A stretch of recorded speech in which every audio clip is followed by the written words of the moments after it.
जो संत सर्वज्ञ थे उनकी बताई हुई बात हम आपको बता रहे हैं। दो मित्र एक गांव से धन प्राप्ति के लिए बंबई गए, तो वहां होटल में बर्तन मांजने की सेवा की।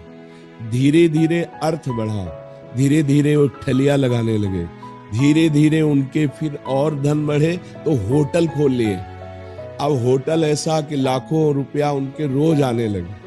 अब मित्र ने कहा कई वर्ष हो गए, गांव नहीं चले, चला जाए क्या, 2-4 दिन के लिए नौकरों के हाथ में समर्पित करके चले।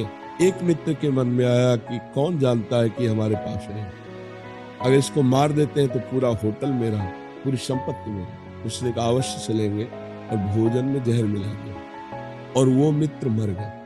अब इसके बाद वो होटल भी बेच दिया, संपत्ति ली, गांव आया। गांव वालों ने पूछा तुम्हारे साथ वो गए? वो रास्ते से ही हट गए थे। कहाँ गए हमें पता नहीं। तो कौन प्रमाण दे कि इनके साथ था, उसको मार दिया। खेती खरीदी, बड़ा व्यापार किया। अब गांव के व्यापार में बंबई के व्यापार से आए हुए धन में बड़ा अंतर, कई गुना उन्होंने जमीन खरीद ली, व्यवस्थाएं बढ़ गई। अब सुंदर उनका ब्याह हुआ और लड़का, बड़ी खुशी, बड़ा आनंद। लड़का पढ़ने लगा। जब लड़का 20-22 का हुआ तो उसको अमेरिका भेजा पढ़ने के लिए, पैसा है। अब वहां बीमारी शुरू हुई। ऐसी बीमारी उसके अंदर हो गई, गंदी बीमारी, कि पैसे से पैसे यहाँ जाते रहे।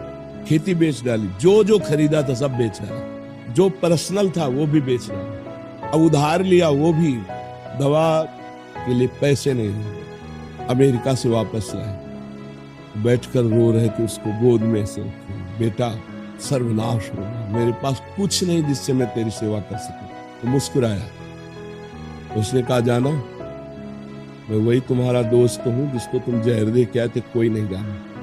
अब मैं तुम्हारे पुत्र के रूप में जन्म लिया और तुम्हारा सर्वनाश देखो हो गया ना, अब मैं जा रहा हूं। अब जिंदगी भर तुम जैसे थे उससे भी नीचे गिरकर जलते रहोगे, और उसका परिणाम तो अभी नहीं, ये ब्याज है, परिणाम तो नर्क भोगने को मिलेगा।